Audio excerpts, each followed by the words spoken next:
Options trading can be a great way to make some extra money, but it is important to know the risks involved. In this video, I'm going to show you what the risks are and how you can use them to your advantage. Hello once again. This is your Minister of Capitalism, Brett Davison. And today I want you to think about options trading like playing poker at the casino.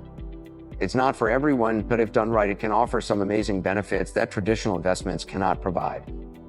But just like in poker, there are also people who will take all of your money if they win, so we need to do our research before we jump into anything head first.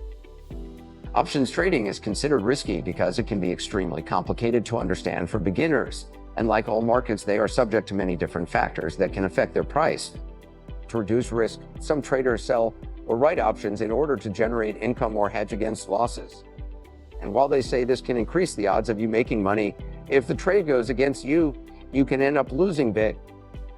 And by big, I mean you could lose your initial investment and end up owing your broker money. So when you sell options and it goes bad, it can go really bad. For beginners, if you buy options, your loss is limited to the money you invested. So right there, you're helping limit your downside.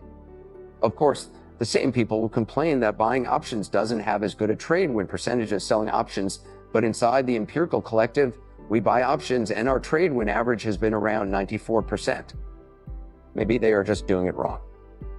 Anyways, if you'd like to get on the winning side of the trade, I recommend you sign up for a membership and join us on the inside at theempiricalcollective.com.